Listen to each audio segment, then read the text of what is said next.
All right, so possibly a less exciting possible signing, you know. Shout out to, by the way, before we get into this, some of the things we'll say, like we're being conscious on this show, Yes, to not be harsh. You know, sometimes my tweets are sharp. yeah. Sometimes my opinions are too definitive. These are character flaws. And I will say that the opinions of each of us are to each his own. And exclusively our own, not our employers. Yes. If you recognize this sort of ransom bedroom we're in, not a representation of this brand. Anyway, so all that being said, you know? dude, who knows? But all that being said, first, kind of compliment sandwich here. Puma's done a lot of exciting things this year. I didn't even know we were going to talk about this because I don't know how to read. Yeah. But let me just say... He got show notes all week. Yeah, let me just say that I'm freestyling this whole shit. But all I'm saying is I've noticed Puma. Like I sat in the corner and I watched Puma and I was like, okay. I was like, okay, player, I see what you're doing, and now I'm interested.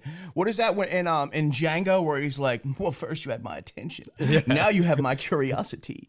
Like they've moved to the second level of Leo Django with me. I'm there, like, and I haven't. I'm an old school Puma head. Like, I got the suedes with the fat laces at the crib right now, dude. I will break them out tomorrow. Yeah. For the simple fact that I like that. I love them. But these new tech models that they're putting out, and you know, it reminds me of the first surge of New Balance and the collabs of Asics. Maybe not to that level because that was so much of a left turn, but but I respect it. You know, and shout out to Clyde Edwards. I think he's put in a lot of work. Good friend Clyde. Let's hit him with the flame. We got the flame. Ooh, really doing a good job, Clyde. And Puma, like you're saying, at least like being in the conversation. Dude, it's not a 2-horse race, man. I mean, I respect that. Absolutely not. In any respectable sneaker closet, there's a Puma or two. That cell model. I mean, they are undeniable. That cell model that they just did. I forget what Venom? Yeah. That's fire. Dude. So anyway, doing a lot of great things. Maybe not, in my opinion, the greatest of which might be signing JCole. What is that about? Has JCole ever been the factor of fashion? Like, has he ever been somebody you checked for? Like, no. You know, has he ever killed a fit? No. Did I just say kill a fit? Dude, I've made this joke several times, so hopefully it falls on some fresh ears, but he looks like the Geico caveman. You know what? Like almost exactly. If the Geico caveman got Encino manned by Pauly Shore, yes. You know what I mean? Like if he kind of got fixed up a little bit, Like maybe if he went to the Gap for like a half hour, you know what I mean? And then they gave him a pair of like 3-month-old Jordan 1s. And don't get me wrong. No shade, by the way. I'm not like picking out my shoes by like how handsome I think the endorser is, or I do. Anything. Maybe you are. Yeah. But that is just to say he's damn near swagless, in my opinion. I think that's by design, though. I think so too. I think his whole message is like, yo, man, these lyrics, I'm just gonna kill him with these lyrics, and like whatever I'm wearing is not the point. Because you can go either way. Like some artists are like all about the presentation and less about the music, and he's the other way. He's like, and he comes from a small group that are that way. Yeah. And I respect it, but when we're talking about brand deals for sneakers, like you got to kind of be like, yeah, dude. And if you're at home wondering, like, why are these two ugly fat guys talking about JCole's looks? Here's the thing. Listen to me over here. You want to wear everything I wear. No. Yeah, waxing poetic about JCole's swag. But to bring it full circle, what I think makes a good sneaker endorser in today's age, what is the formula for a Travis Scott times Nike Jordan, for example, is that you think of Travis Scott as like of the youth. I think, for sure. Yep. Touching the kids. Of the Jenners. Yep. Pause.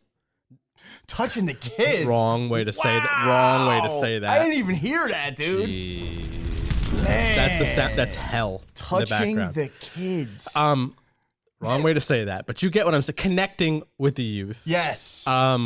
Swag and copious amounts. I think that's what the kids call it. You know, Swag. Drip is what they call it. Oh, now. it is drip, It's isn't it? Drip now. Drip. I was kind of going for like our age. We're not old. We're not young. Yeah. It's still swaggy. Yeah. Occasional drip. Yep. But the drip was not something to have, by the way, when we were kids. Like that is not. You didn't want to be told you had the drip. The drip was like you need to go to like the clinic. Catch the drip. Yep. Yeah, that was not the. I don't. You know. don't want a leaky faucet.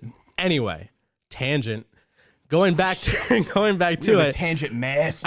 I think one of the things that really makes Travis Scott work is that you think of him as generally creative with his stage show. I like the way you put that, creative. Dresses well. Yep. I mean, like the least exciting thing about Travis Scott is how well he raps. Yeah. That's like the dude, he obviously, and I can tell that he doesn't have a stylist because I don't think a stylist even knows the kind of stuff that he's pulling out. Like he's pulling out SBs from the golden age of SBs when no one else was doing that. And I know people say like, oh, he brought SBs back. Like, no, I don't think we'll go that far. Right. But I respect him for wearing it. You know what I mean? Like I respect him for knowing what he's wearing and you know, having the foresight to be like, you know what, I'm gonna hit him with this right now. Yeah. And people actually took notice. 100%. So I often say about Travis records too, which I really enjoy. I listen to a lot of Travis Scott, and I was early on Travis Scott. Shout out to Bull, dude.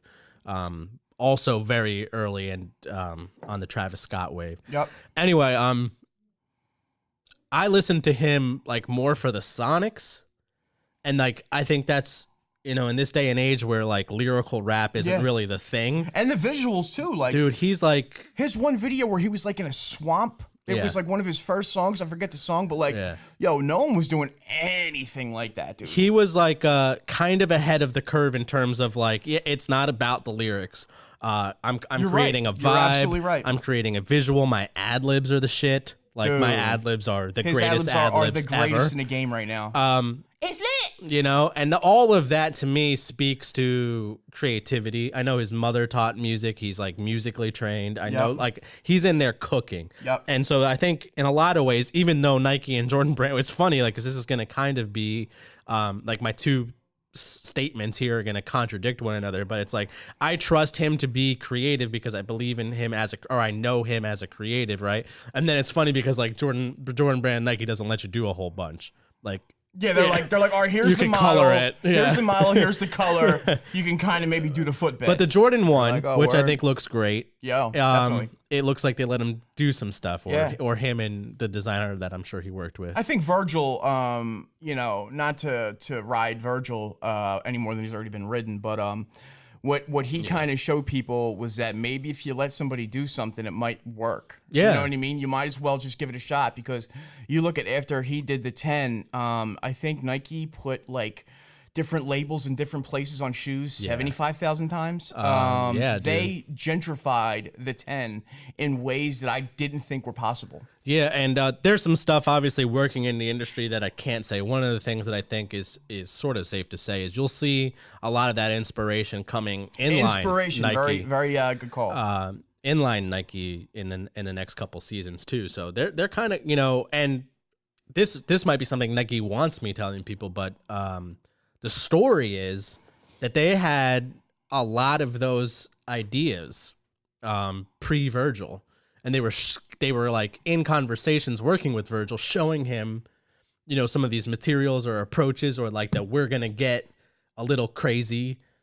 And maybe he took it to the and next... then he like he took it his way. So you know, however you feel about that, like, you know, in terms of the authenticity of that story, but I think it is kind of cool to mention or to say like it wasn't entirely Virgil. So when you see this stuff in line, you know, coming and stuff like that, like some of that maybe stuff, that was them to begin with. Yeah, dude, if you know the timeline that it takes to put out shoes, it's, you know, look at, you know, follow along with me putting out my shoe. That's a good example. This stuff is by 2028 we'll get it. We'll get it like some for my 50th birthday. Yeah. So some of this stuff has been in the works. But anyway, all of that to come full circle to say JCole does not speak that same way to me. Not at all. He's a phenomenal lyricist. Oh my God. Friday Night Lights, one of my favorite mixtapes maybe ever. Yep. Warm up. Yeah, dude, way up there. Yep. Just not doing any of those. So not screaming creative, not visually interesting, not popping on social media.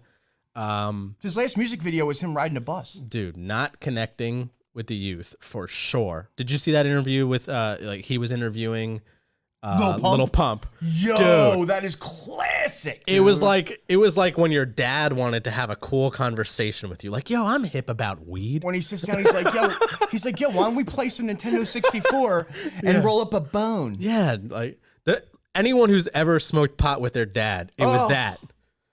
It was that, like, no, I'm cool too, and you're like, so like, is this the coolest or worst thing happened? Oh, even when when your one friend has that cool quote unquote parent that smokes, and you're there and somebody passes it to him and you're just in the corner like, yo, is this happening right now? Dude, and it's so funny because, dude, listen to that, how good that sounds.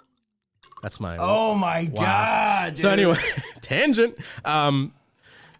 Anyone that was watching that interview, I think went in thinking like, why is JCole doing this? And left like, why did Pump do that?